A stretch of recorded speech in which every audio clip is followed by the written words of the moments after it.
Patrick, do you launch this or just Katie? Oh, welcome to the Summit Racing Facebook Friday Live. I'm Al, joined by my friend and coworker Brian. And today we have a very special guest who is going to talk a lot about his history and his automotive enthusiasm and knowledge, but also about an amazing new project that is going to debut at SEMA next week.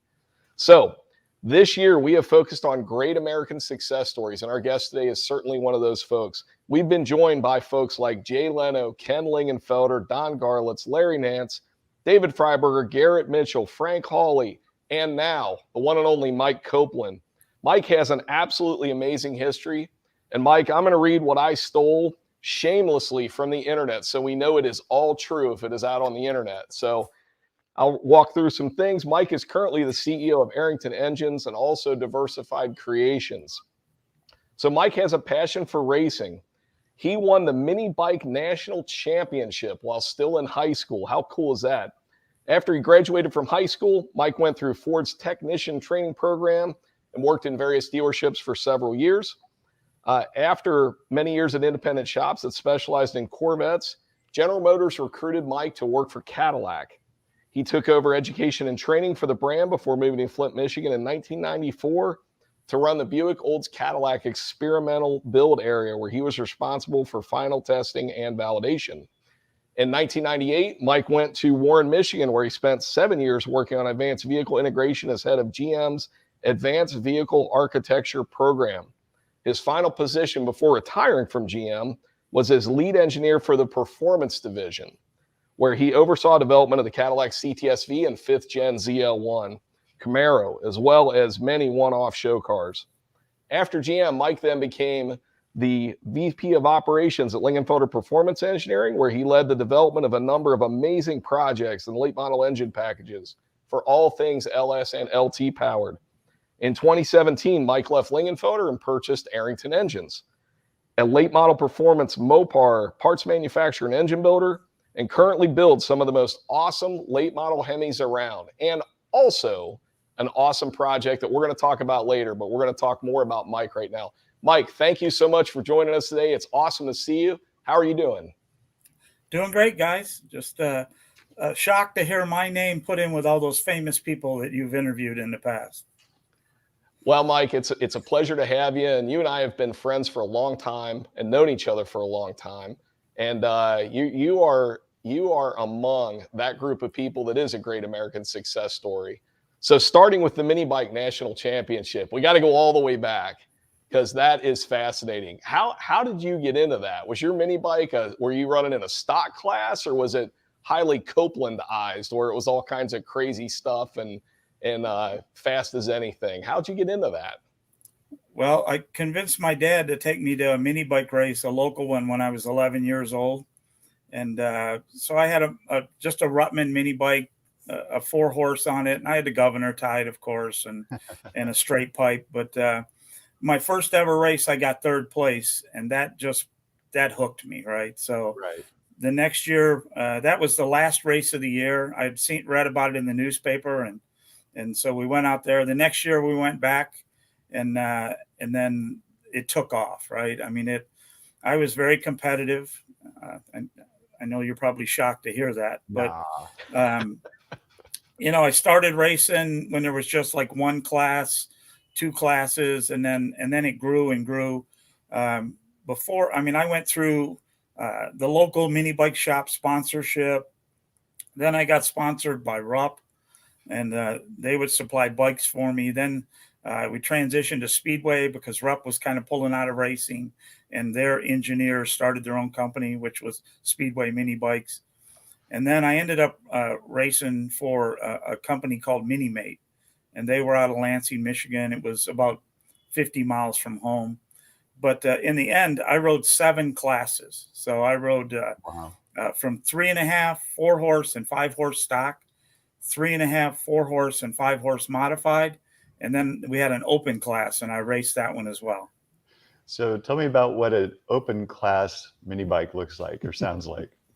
Well, my wildest open class, and we kept transitioning, and as the mini bike racing grew, and it became a countrywide event. I mean, I traveled country racing. My my open class bike had twin Detroit Deco engines on it, Detroit Engineering Company. They had we made 1/2-inch stroker crankshafts for them. Wow. We machined billet connecting rods and billet pistons. We had camshafts custom welded and then reground. We would do all the port and polish work and everything in them. And they ran on nitromethane and alcohol. So we would, we started with, 10%. First, we switched to alcohol, and then we started 10% nitro. And as anybody that's ever played with that stuff knows, it's addicting. So by the end, we were on 90% nitromethane, 10% alcohol. And when we had dual exhaust pipes, dual 2-inch exhaust pipes that came off the side. Oh my and God. when you had it wound up, it was like a funny car. I mean, you had 2 foot of blue flame coming out of both pipes. Awesome. I'd like to see wild. some footage. I don't know if you ever recorded footage of that, but man, I'd love to see Yeah, any that. video, Mike, we'll share it through Facebook, and that'll probably be one of the biggest hit things we've ever done. Seriously. Yeah, we actually my mom recently passed away, and as my sister was cleaning out her stuff, she found a ton of old photos and 8mm movies that we had created back in the day. Wow. Okay. So yeah, I have a bunch of that. I haven't had time to convert it yet, but I'll do that and I'll get you some. But sounds like a plan. I traveled the country race, and I competed with like Jeff Ward was a mini bike racer. He was younger than me, but he competed in the open class and some of the others. And my sister raced. They only had like one class, but she raced. That's what we did. I mean, every weekend we raced, and every week I spent the entire week performing maintenance and updating bikes. And to give you an example of how serious we were, it was normal for us to have 45 mini bikes at a time. Wow. So we had test bikes, we had race bikes, we had championship bikes, we had engines the same way. We were always pushing the boundary on the engines somehow, trying to make them faster, changing different parts in them. I mean, they made enough power that we would actually twist the frames on the mini bikes and spit chains off. So we had to put cross structure in the frames to hold them. I mean, we were serious. It was as serious as you can get. That's cool, Mike. That was what we did.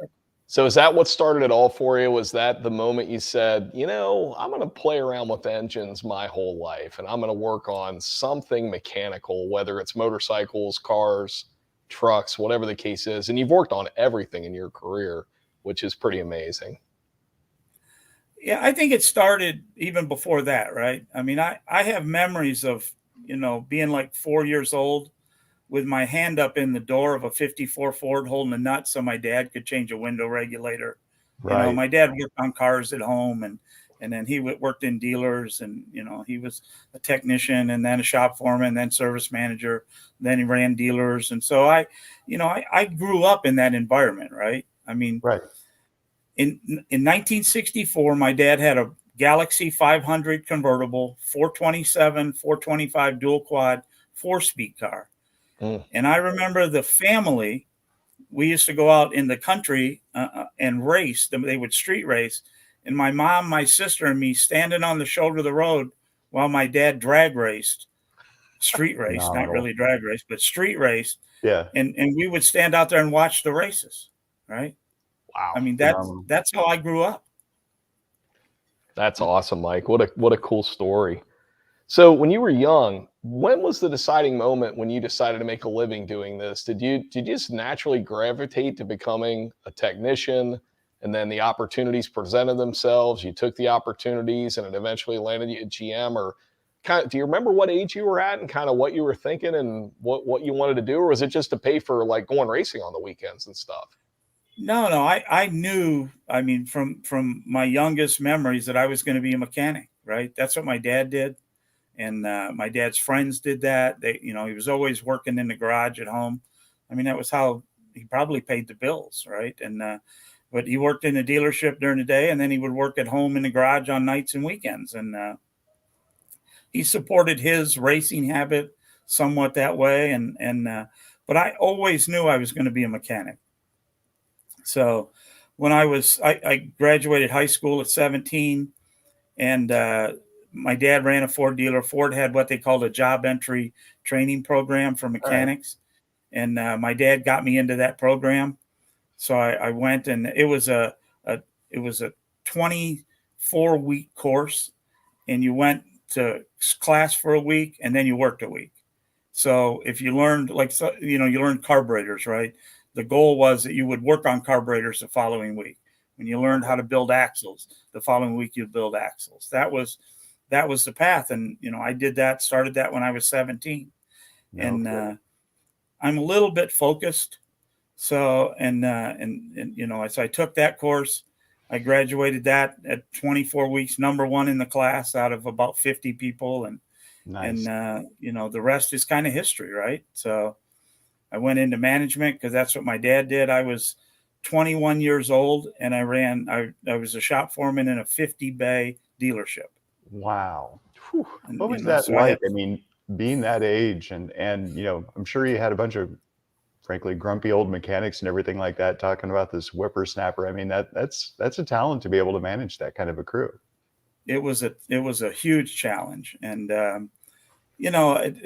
my wife always says, what doesn't kill you makes you stronger, right? And I was in there, and you just have to do it, right? And sometimes sometimes they test you. My dad always told me that you've arrived when you find your name on the bathroom wall. And it was about 2 weeks. Hey, we're all doing all right. Awesome. That's awesome, Mike. That's a great saying. Hey, we got one of our viewers, Scott Harrison, who's one of my former coworkers and good friend who worked with me at Stainless Works. And Mike, he threw the comment up and said, I remember meeting Mike when you and I were at PRI Orlando for Stainless Works. And that is interesting because that's exactly where you and I first met. And I remember getting a call from this guy at GM who said, I need some help. I need a set of headers, and I need them now. And we were all in. So what project was that? You and I worked on a bunch of stuff over the years, but that was pretty amazing. And Stainless Works is still a great supplier to Summit. They make great stuff. Really, really good manufacturing company in Northeast Ohio. And Mike, do you recall? I'm trying to remember the order. Was that the GTO project, or which one was that? That was actually when I met you. And so we were building what we called the Woodward GTO. It was a wide body 2004 GTO. And, the LSs were coming around, and, they were out already for a number of years, but we were really learning to turn the power up. So we had built a 600 horse LS motor that was going in that car. And it ended up being, so I had the project, did all the pre-work, put all that stuff together. They ended up taking it outside to get it assembled. And they put the stock manifolds back on this 600 horse LS, and it lost 100 horsepower. So I said, there's got to be a better way. I went out and searched on the internet. I found Stainless Works, called and got you on the phone and said, this is who I am, and I need a set of headers, and I need them now. And you said, I can do that. And so you actually changed the line and put the GTO tooling in so you could build me a set of headers, and I had them within about 2 days. We put them in the car. It picked up 100 horsepower. And, that was an orange wide body car that just got massive attention when we debuted it. And we were doing calibration. It was the first time we'd ever done dual mass airflow sensors. Okay. So we were doing calibration in it and all that. Of course, it had a big cam and lots of other things, right? And we were testing it. It wouldn't go over 4,000 RPM. And we were changing things. We bricked the ECM right in calibration. So I had to come up with another ECM at like 9 o'clock on I think it was a Monday night because we had a Tuesday press debut on Woodward. So 10:30 at night, I pulled it out into our private test track and turned it loose. We were working with K-Tech at that point, and I had one of their guys, a guy named Darren, sitting in the right seat with a laptop. And I pulled it out in the street. I put my foot on the floor and turned the clutch loose. I went 7,000 in 3 gears. and turned around and went back, and he looked at me and he says, "You tickled the rev limiter on the 2-3 shift." I said, "Well, then raise it." That's awesome. Anyway, we had to put a fascia on it and change the exhaust and do a few other things, but we made our 9 a.m. press debut the next morning. That was that awesome. work ethic is incredible. You know, we talk about the thrash all the time. We do a fair amount of that here, and all of our employees are racers as well. So it just feels good to kind of do that thing and just, you know, kind of relive your youth. Well, that project, you have all the media showing up. It's a one-off show car, so it is one of one. And I remember the folks at Stainless when I went outside and said, "Hey, we got to change the bender over." "Well, what do you mean?" I said, "We got a pretty important project. We got to help out with this." And the team there made it happen. And it was awesome. That kind of an environment is very typical of people in our industry and even our customers. Like Brian said, you got a deadline, you're going to make it, and we're going to do it. And I don't care if we had to be there till midnight that night making those headers, Mike. We were going to get them to you. Right. And we made it happen. And that project was cool. Other ones we worked on, there was some other really cool stuff. I remember you sending me a picture of Project X, the 57 Chevy redo that you did, and the billet side trim, where if anybody's familiar with the 57 Bel Air, the side trim on one of those is like, I don't know, the size of a dining room table. It's huge. It is one of the biggest, most ornate pieces of trim on the car. And you made that out of billet. And I remember you sending me the picture. It was incredible. Yep. Yeah, we designed that. I wanted to change the contour a little bit, and I wanted it to be one piece because the factory is stainless and it's multiple piece. So we started with 2 7-foot long sheets of 60-61. And we CNC'd side moldings out of it. And then we hand formed the inserts in it. If you're familiar with the 57, it's got the lines in it, you know, that are kind of like machined into it. And, but we hand formed the sides, and there's a body contour in there that you wouldn't really realize unless you actually had to do it. But it's pretty ornate in how the quarter panels stamp. But we handmade those, and then we laser cut X's into it. So that the lines were actually X's. And then, so we did that on the quarter panels. And then I reversed that. It actually went down the whole side of the car, and I reversed that and created it in the door panels on the inside. So if you looked on the inside of the car, it had the same feature and the same materials that formed that as it went through the front door and the quarter trim panels. Yeah, that was awesome. And then the other one I remember, because I am a Camaro guy, the Reggie Jackson Camaro project. That was something. Wasn't that the first LSX engine build that GM did, if I remember right, or did that go to Warren Johnson? I'm trying to remember. No, that was the first one that ever got built. So yep, I built that car as well, and you know, that had a lot of trick features in it. But yeah, it was LSX #1. And here's the trick, something that people don't know about that is when you design a block, you spec the material based on the intended use and all those things. In that case, they had used, they wanted the block to be super strong because we had a 2,000 horsepower target. Mm-hmm. And so they cast the block, and they used a material that we typically used in Duramax blocks for the diesels. And they had changed the material a little bit, but it used that. It took 6 sets of cutters to bore the cylinders. The block was so hard that we destroyed 6 sets of cutters machining the bores. That's amazing. Whew. But I built that had stainless works headers in it too. So that was one of the first LS early Camaro headers that we ever did. That was an amazing project. And there's been other stuff over the years, Mike, that have just been amazing.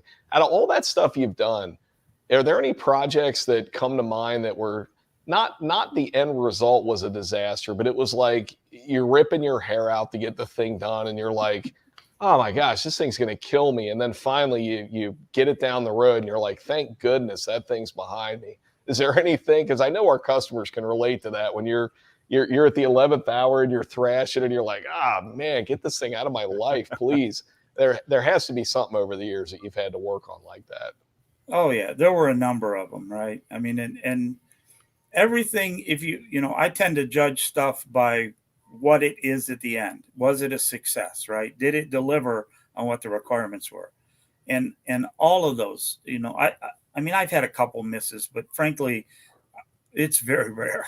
And a miss to me doesn't mean it was a miss for its goal. It just means it didn't meet necessarily my expectations. We built an SSR one time. They wanted to showcase ethanol. So they had me build an SSR, and they wanted it to be patina look. So we had to take a new SSR and disassemble it and then create a phony patina look. And we put a supercharged 427-inch LS in it with a set of, just all of that kind of stuff that supports it, right? And it ran on ethanol. And that one was, in my opinion, a miss because it was an add-on at the last minute. We took it on Power Tour once, and then we ended up scrapping it. It just didn't fit, it just didn't target and didn't bullseye what it was really intended to be. It's interesting you say that. I mean, because you have to be ahead of the trends, how far out, 2.5 years, always kind of thinking about the future. And, because these cars take a long time to produce, so what is it like, working in that planning, stage? Well, so, my job, right? People have seen a lot of the stuff I built, the cool stuff. They never see what my real day-to-day job was, right? It was a first ever kind of world, right? That's where I worked. And so if there was a new powertrain or there was a new idea, we would build a vehicle to prove it, right? Or if there was a new idea for noise and vibration, we would build a car that supported that. If you were building a handling package, we might take a car and cut all the suspension out of it and create an all new suspension system and put it under the car and then have it. And then so you could test it and do all that work. And we would weight them, and do different things. I mean, it's so much more complicated to build production-based cars than people realize, normal people, right? Right. And I'll give you an example. When we did a version of the Escalade and the Yukon, there was a point that you couldn't get an overhead monitors in the rear of the truck if you got a sunroof. Okay. And it's because the mass, just that amount of mass, changed the handling enough that it didn't meet what we call vehicle technical specs. Right. So all of that has to be tested and developed. So we would build cars with some of the craziest stuff you've ever seen to go do that, right? It could be sitting next to you at a light. You wouldn't even know what it was, but that's what it was, right? Cool. I mean, there are so many of those things. Recently, I saw a story got out about a V10 LS, right? Right. Somebody ended up with one, got out of a salvage yard. And, we were all sworn to secrecy back in those days. And I'm out of there for a number of years, so they can't control me anymore. But I built all of those. Right. I built the trucks they went in. That was, they were on a path that was going to be the replacement for the 8.1. Right. And, there are just thousands of things. We would be in meetings and exhaust noises. In my opinion, the sound of a V8 is God's gift to the car guy, right? They just have that perfect sound, right? That's actually considered a fourth order note, is what comes out of the exhaust. Okay. Less cylinders. If you do a 6-cylinder, it's a third order note. You do a V10, it's a fifth order note that the exhaust creates. And you have to tailor each one of them differently. And each one of them creates vibration. So you have to control that vibration. A V8 is kind of a really good place where where you can time the crank rotation and the cylinder fires and all of those things. V12 is better. V16 is better again. So, but that's a piece of that, right? The third order, like a V6 makes, or the fifth order that a V10 makes, the V10 is about as bad as you can get. So, I mean, when we were planning those, I would sit in meetings for 2.5 hours and we would listen to order notes at pass-by sound and all of these different things. And they have to design and engineer for all of that. Wow. I mean, it is, if people knew, I still sometimes question how we ever finished a car. How did we ever get to production? because there's just millions of steps. That's awesome. And to work with a team, that, you guys produce hits after hit after hit. You've got the people that kind of rise up through the ranks to, become the leaders in whatever component that they do or whatever process. And, just to take that same team and, work on different platforms, just constantly is pretty amazing. Yeah, I was very lucky because through my entire GM career, I got to work with some of the best engineers and some of the smartest people you would ever meet. Right. I mean, these people, I got to learn from people that operated on levels that others couldn't even comprehend. I mean, I remember we had a chassis guy, and working in advanced integration, we had kind of the best of the best, right? And we had a chassis guy that probably personally touched 70% of the suspension systems that GM offered through the years. Wow. I mean, he was just that kind of guy, right? And I was not a slouch at it, but I wasn't even in the same book he was in. And I went to him one time and said, look, I'm doing this and I have this issue and he started drawing on a whiteboard. And I was this just, numb-faced, totally tuned out guy within about 2 minutes because he had left me so far behind with his knowledge. I couldn't even see where he was going, let alone follow his path. That's pretty amazing. And I got to learn from those guys, right? Right. I mean, and everything you learn, everything you do just makes you better. Right. Well, I mean, it's pretty cool. So, one of the things, if we want to talk about some of our favorite cars, are the CTSVs and the ZL1 program, which is just, it's amazing. And to see the competition between you and Ford, with the Mustang and, the constant one-upmanship, can you tell us a little bit about that? Because those are going to go down in history as just some of the absolute best of our era. Yeah, well, and one thing I'll add to what Al said when he was talking about that, I did the first ever cars, right? So right. So when you're building a car, they create what they call a set of vehicle technical specs, and they define what it needs to be, right? How fast is it? How does it handle? How does it stop? What's the noise level? There's just, it's a really, really extensive list. And so we go in and try to target those specific areas and build a car that hits that point, right? So in the case of the CTSV, initially it was not a V8. And it was kind of a last minute change. Lutz was involved in that point in time, and he was a take no prisoners kind of guy. I really respected him. Yeah. Get it done, right, Mike? He had a phrase, and he actually had like stickers made, and on a sticker, it was a round sticker, and it says who.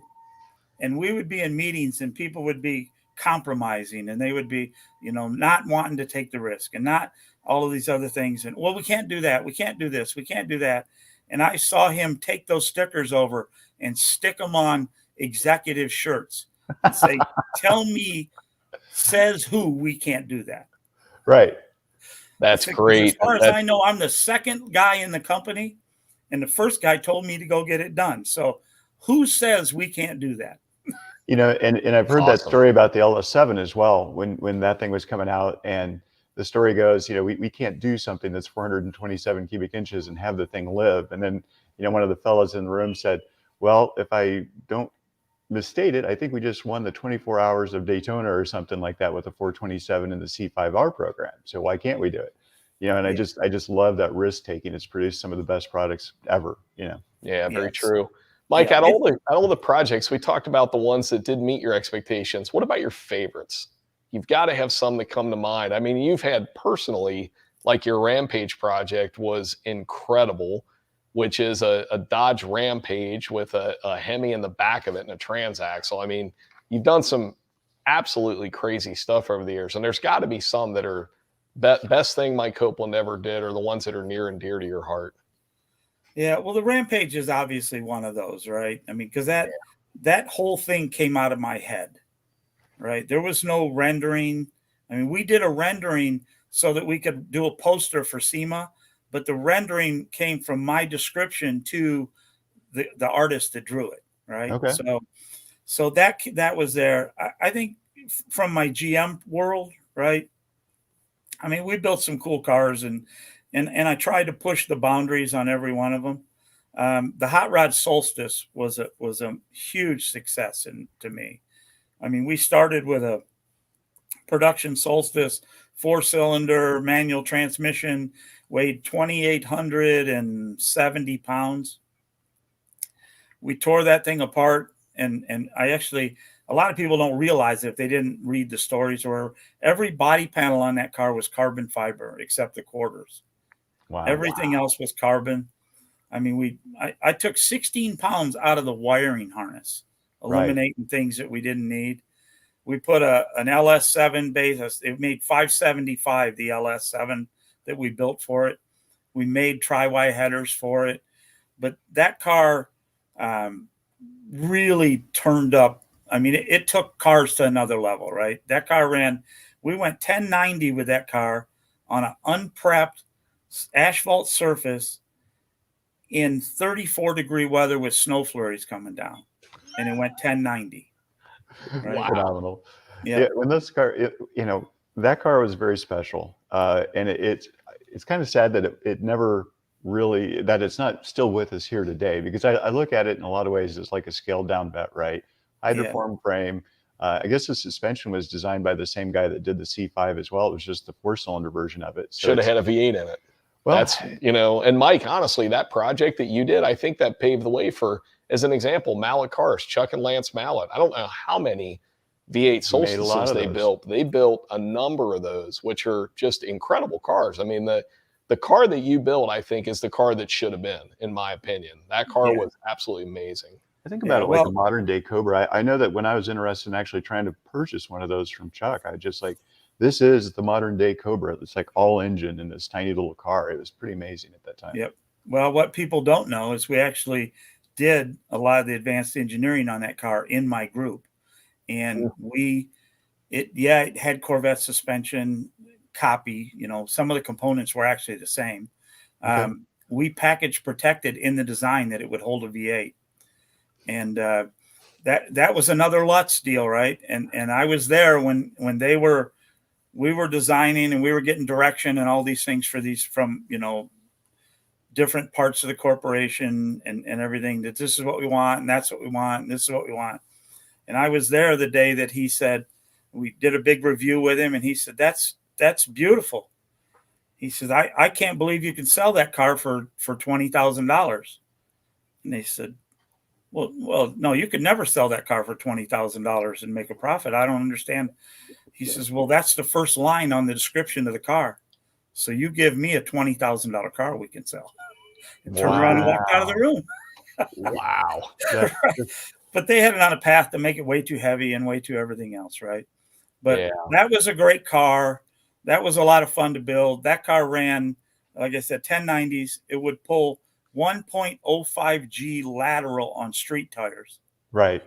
It would stop from 60 miles an hour in 95 feet.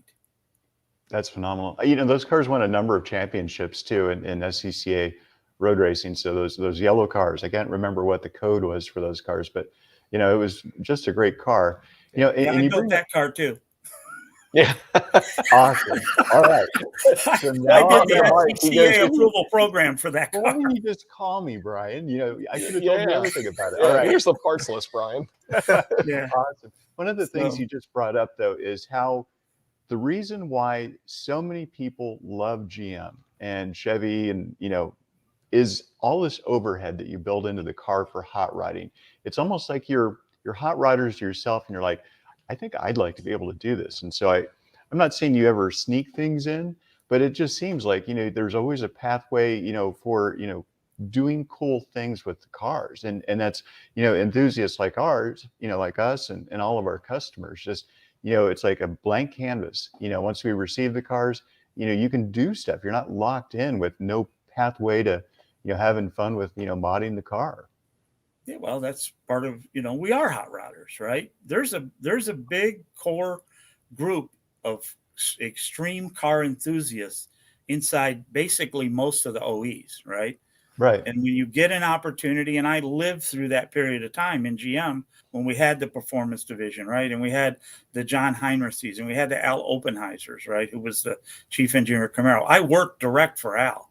And so, I mean, we got to do all of those things, right? So we would put those features in and those opportunities, you know? So the other one you asked me, you know, one of the other ones at GM that I was really proud of, we did a crate motor shootout story, and it was in Hot Rod. It's still the largest story that ever ran in the history of Hot Rod, and it was 20 pages. And I put the GM Performance Parts logo on the cover of Hot Rod magazine. Now, that does not happen. Right. I don't know that it ever happened before. And I did it again with the Rampage. It has the Arrington Performance logo on the windshield of it. Right. So I got to do that twice. I don't know if I snuck it by or how I got it, but, you know, really good people. And so, but, you know, when we did that car was a 69 Chevelle. I bought that out of a barn in Davison, Michigan. It was an original 396 SS car. It was kind of rough, but we built that car, fitted it so that it would hold 8 different engines. I rented the track, and I rented 131, and we did in 4 days. We started with an LS7. We did 7 engine swaps, 6 torque converters, 4 rear axles, and over 120 quarter-mile runs with 7 completely different packages in 4 days. Right. We went as fast as 1070. We went 1079 with a bone stock LS7 in a Chevelle. That is amazing. That's very cool. We know what it takes to try to run that kind of a number, and that's pretty phenomenal. Yeah, that's a heavy car. The car works good. The factory suspension's good, but the weight of that car is not a lightweight car. Yeah. So getting back to that thing about, you know, what GM does in terms of the hot rodders, I've met a lot of those, you know, chief guys, especially on the Gen 4 program. Tom Reed up there actually helped me kind of meet and connect with those guys to talk about, you know, Gen 4 and the history of it. LS7 is, you know, a big part of that. And I ended up talking a lot about Gen 5 because I just loved, you know, what they were doing on Gen 5 at that time, which was largely secret. And they're like, weren't you here to talk about Gen 4? I'm like, yeah, but I'm naturally curious. You know, I can't help myself. What's next, right? Right. But now the C8 Z06 has come out. Back in April of 2019, we were in the dark in terms of what the Z06 or the C8 Corvette was going to be. You know, the base model, we knew that they'd probably have a Z06 and a ZR1 just because that's what you guys do, right? So we had this article come out where we were trying to like guess at the technologies that you guys were going to introduce with that car. And one of the things in particular is we did think that you'd have a double overhead cam V8. It was probably going to be 5.5 liters because of Le Mans. But then on top of that, you know, we looked at the trends of, you know, the bore and stroke, you know, necessary to hit 5.5 liters. And I guessed starting with the original LT5 used in the C4 ZR1 as being a 3.898 bore and a shorter stroke. And I figured, you know, with the trends being what they are in toward emissions and everything, it's going to probably be a smaller bore and a larger stroke, you know, to hit this 5.5. And the bore spacing is probably going to shrink because of the packaging in the car. And then lo and behold, this week, they came out with the fact that it has a 4.4-inch bore spacing. And I know exactly what you can do with a 4.4-inch bore spacing in terms of displacement. I'm just blown away that they made that decision to go with that huge bore and that little 80-millimeter stroke, you know, to create this thing that I know has so much more potential left in it. It's going to be awesome. Yeah. Well, and the only thing, the thing that really allows you to do the bigger bore with the shorter stroke is direct injection. Right. Without direct injection, you can't control the flame travel. So they actually create a bowl in the piston and spray the fuel into the bowl. And if properly timed and controlled, the fuel will burn before it hits the piston. So the concentration of energy is in that small cup. So that lets you reduce emissions and increase the power. We did notice that eliminate side load on pistons and all kinds of other technical stuff, right? It's just amazing technology. You know, with that, we saw that they put the injector in under the exhaust manifold on that thing, and we saw the dome shape on that piston. That's what I come from in a previous life, as being a piston designer, and especially direct injection. When that was being done, you guys would contract with some of the aftermarket manufacturers to do prototype pistons for DI. And I remember when you did that, I was like, this technology is Star Wars. It's like probably something that's going to come out, in 20 years, but they're working on it now. It's like, no, it actually happened 3 years later that production cars were coming out with this, amazing technology that allowed, better emissions, more compression. And you're leading on technology. Speaking of technology. So Mike, we got to talk, because you and I talked at the Hot Rod Power Tour, and I was sworn to secrecy. And you still are, by the way. I still am. So we'll only unleash what you would like to talk about at this time. But I've affectionately named your project Double Secret Probation, because you were adamant. You said, we've been friends for a long time and we need to still be friends. Why don't we talk about this on Facebook before the SEMA reveal? And I said, yeah, we're absolutely going to do that. Mike, you've been working on something that, every year between SEMA and PRI, Brian and I get super excited because there's always awesome, cool new stuff. Your project is a whole nother level. It is unbelievable. One of the most incredible things that I've ever heard of at all. So Mike, what can you tell us about what is going to be unveiled next week at SEMA in the Redline Oil booth? What can you share? And we'll let you take the lead on that, so I don't say the wrong thing, because I want to keep talking, because it is so flippin' cool. But Mike, tell us all about it.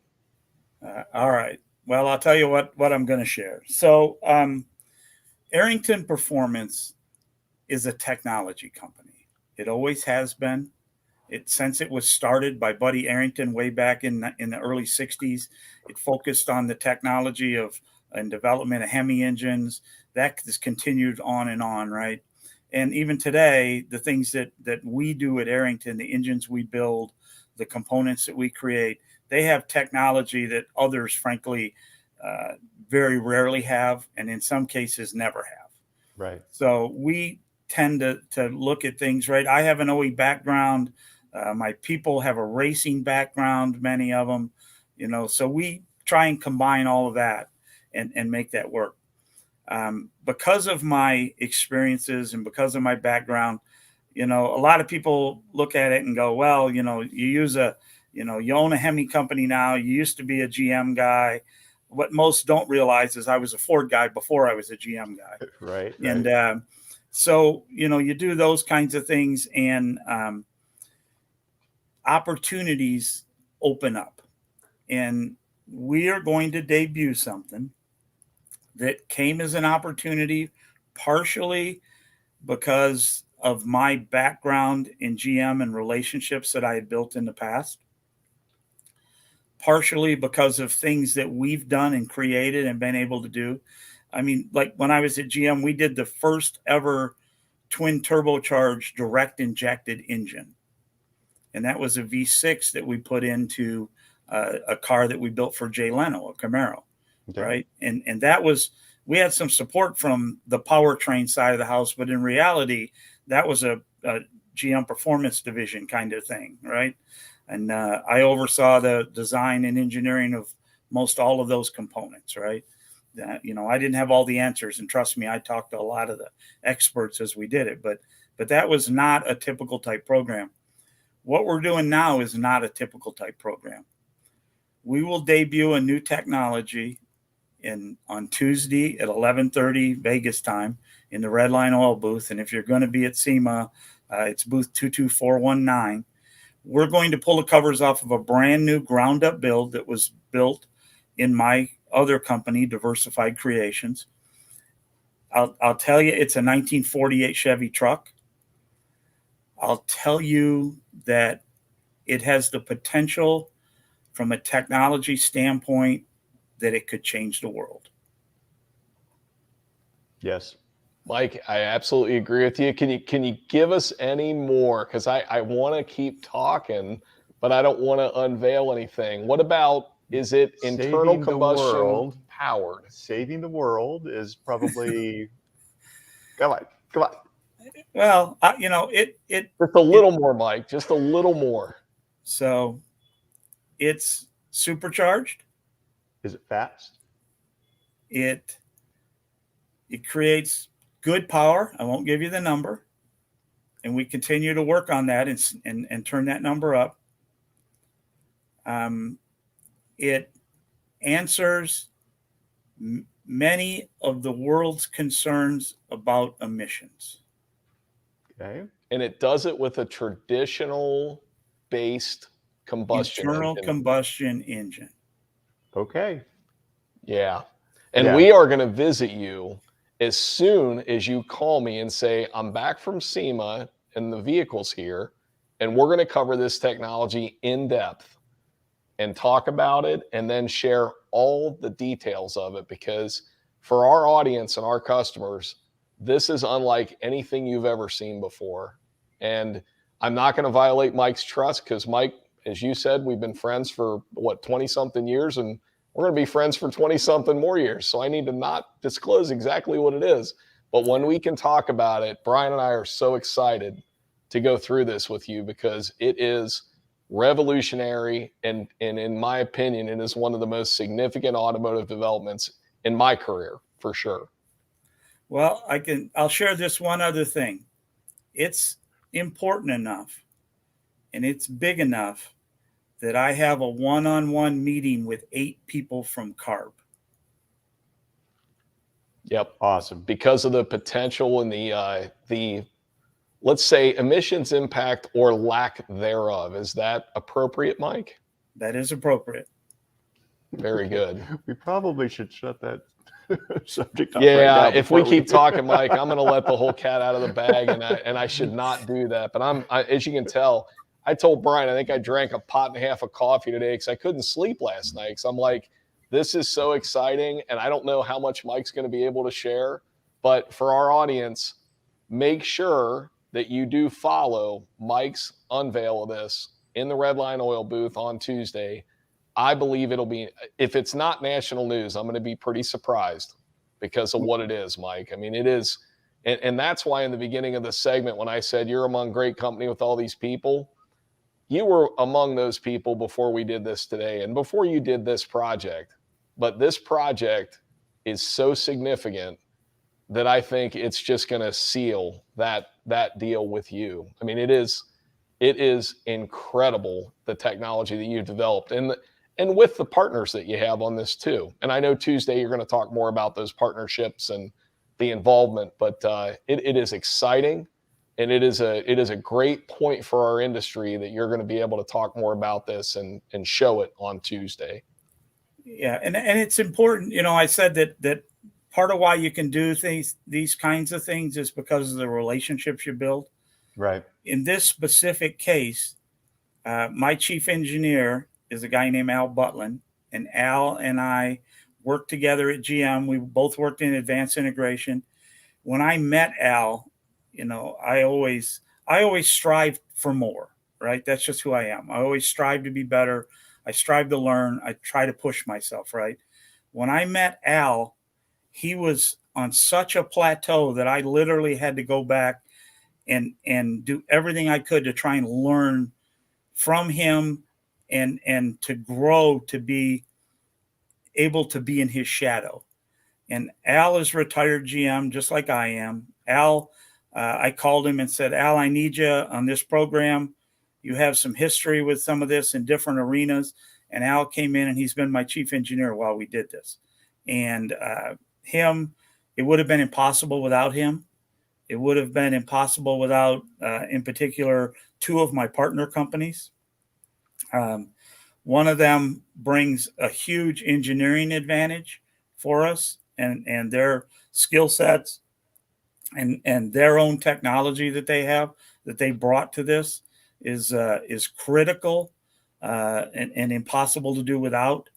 And lastly, you know, the other one, which is Redline Oil, we had a brief conversation off air. Without a company like Redline and their engineers, their chemists, and bringing those people into this and defining requirements and them meeting requirements, again, it's multifaceted, and there's lots and lots of things that you have to address and you have to plan for.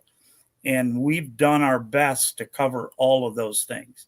Now we'll still learn, right? And we'll continue to learn, but what we've created works. It runs.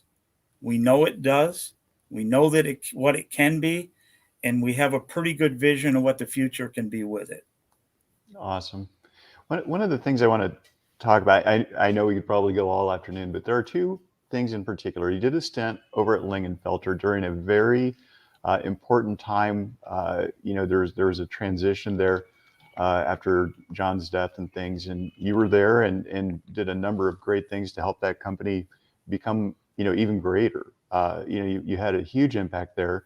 And can you tell us a little bit about your stint there, what you set to do going into it, and then how you feel like, things were, at the time where you kind of retired from that company? Yeah. So when I had met Ken Lingenfelter, right? When John passed, the company Lingenfelter transitioned to a gentleman who was the operations manager of the company. He bought it from John's wife and daughter, and nice guy, but he didn't have the right skill set, didn't have the financial means and those kinds of things. So truthfully, the company floundered under his leadership. Ken Lingenfelter, which is John's cousin, John's brother, called Ken and said, "Hey, you're a car guy. You should look at my brother's company." So Ken ended up buying the company. I contracted with him through Diversified Creations to build a truck that would debut at SEMA in 2010. And it was a 55 Chevy. It was the first E-Rod 5.3. Yes. So it was a 55 Chevy pickup, complete aftermarket body. So it was a ground up new build. And I used a Trailblazer SS chassis and did a lot of that stuff, right? So a lot of things that nobody had ever done and nobody really thought about. But we built that truck and delivered it to SEMA in 10 weeks. Wow. A full ground up. So that kind of cemented with Ken, that maybe I did know what I was doing. And we did that at Diversified Creations, right? Completely independent of GM. So at SEMA that year, I decided I was going to retire from GM. The politics and a lot of those things, I frankly just didn't need, right? So anyway, I retired from GM on October 31st of 2011, January 31st, of 2011. And I went to work for Ken on February 1st. And I was a vice president at Lingenfelter. We created a lot of projects. That was the time frame when the direct injected engine became available from GM, the LT series. We have access at Lingenfelter. They had access, just like we at Arrington have access to the Chrysler systems, the Dodge parts and all that stuff. So GM loaded direct injected. I had made a couple calls and I ordered one of the first pickup trucks that I could get. And then when these engines popped up into inventory, we bought two 5.3 liter direct injected engines. And GM didn't really want to sell them. They didn't expect anybody to find them. And we did. And so we bought two of them. So within about 2 days of getting that engine, we had it in the dyno and actually had it running. No. And so that you understand how complicated that is, to start the engine on the dyno, because they have an immobilizer system in a theft deterrent inside the ECM, you have to transmit a CAN message to the ECM so that it will start. We parked the truck outside the dyno cell, tapped into the CAN wires, ran them into the dyno cell, hooked them to the ECM, and to start the engine on a dyno, you had to go out in the parking lot and use the key on the truck to start the engine. Okay, gotcha. That's crazy. Right? Because otherwise the engine wouldn't run. It didn't get this communication link, so the ECM would not allow it to start. Right. So, but we had really great people at Lingenfelter. They had their chief engineer, a guy named Graham Beham, and some of the others that worked there were just super smart, right? And so together we all figured that out, and we got the engine to run. And when you're doing development, what you did before doesn't always work today. So as an example, we took a set of LT base cylinder heads and ported them with the same technology that we used on LS heads and bolted them back on the engine to test them, right? Oops. They lost 40 horsepower. Right. Yeah. Right. Yeah. So then we had to go back and figure out how to invent a Newport program and do all of those things, right? Lingenfelter is a great company for that. Like I say, they have really talented people, and Ken supports the company and gave us the wherewithal to go do what we had to do to develop that technology, right? So it was a a good time. I mean, one of the last things I created there was the Chevy Reaper pickup truck. Right. That was a competitor to the Ford Raptor. Yep. Supercharged LT engines, long travel off-road suspension. I have a huge passion for off-road. I do a lot of that. Got a little 930 horse supercharged LS Jeep. I love that stuff, right? So, Right. So we created that. And in a quick story, kind of fun, right? I have a lot of partners like Al. When I met him, a lot of friends in the industry. Brett Vocal, who owned Ride Tech, was a good friend, still is a good friend. And I called Brett and I said, hey, I want to do this program. I said, and I need your help to do it because you have a Fox relationship. I want to use their product. I need to do development, all of those things. Brett came back and he said, look, you're a friend too. He said, he says, I don't know anything about off-road, but I'm going to do this project because you asked me to. He said, but here's the deal. At the end of the first year, if you've bought 5 suspension systems or less, you're buying the steak dinner. If you bought 5 suspension systems or more, I'm buying the steak dinner. Nice. That's a deal, right? And only friends can make a deal like that, right? So we did all the work. We did I shared engineering design data that we created. They did some design data. We invented control arms and shocks and everything else. We went to California.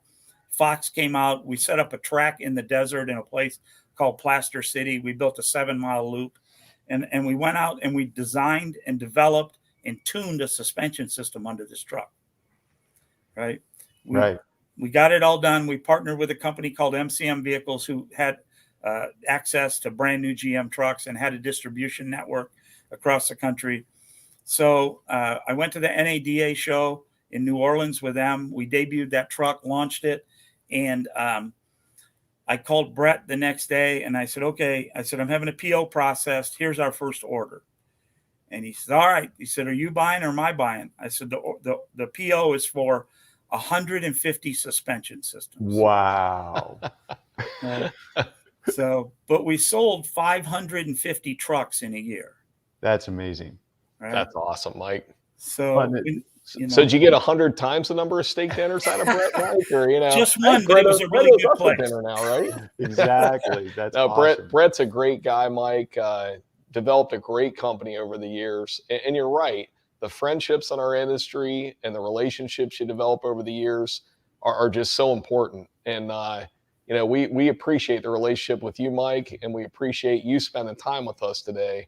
And even more so, we're going to appreciate when we can talk freely about your new project. Yep. And by the way, congratulations on getting that in the truck on the way to SEMA, getting ready to pull the cover off of it. I know you and I have talked a couple times over the last few weeks, and I'm surprised you're not like slugging coffee down left and right today because you have been on a mad thresh to get it done. But you've always been, like you said earlier, you're going to get it done. One way or the other, you're going to get it done. And that's I think why you and I have been friends for so long, because I've always appreciated that about you.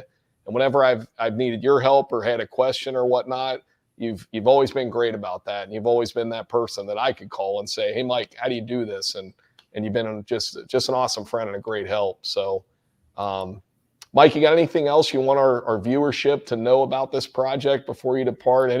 Any other tidbits, any hashtags you want to throw out there, anything like that? Any Hemi love? Because we just noticed that the Challenger outsold the Mustang for basically the first time ever, and the car's been around that platform a long time. You're at the forefront of that with your company in terms of producing parts for that car.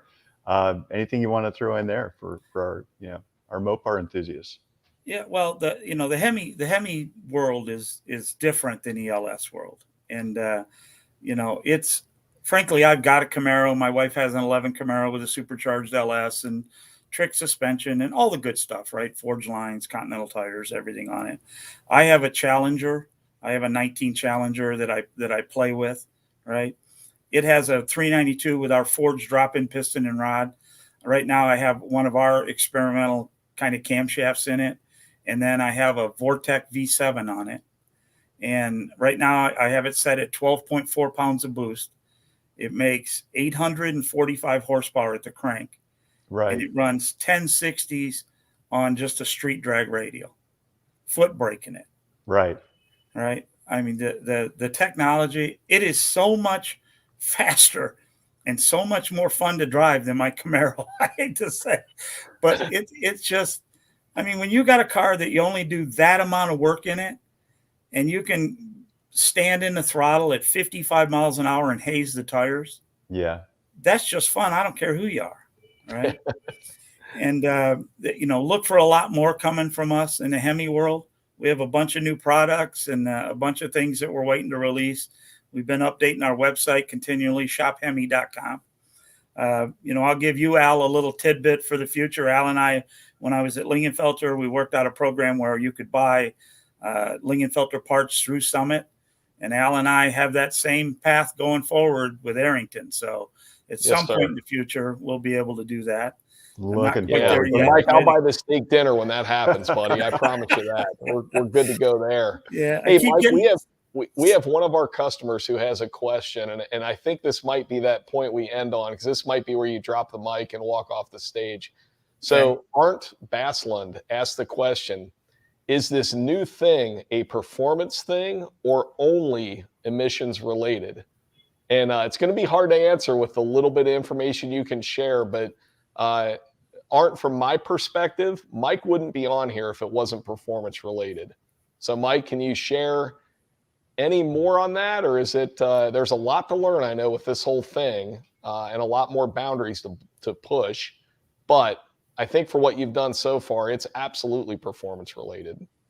Yeah. Well, again, I'm a performance guy, right? It's what I do. And it is absolutely, the struggle. If you were old enough and old like me, you would remember the days when a Corvette had 165 horsepower, right? In the early 70s and late mid 70s.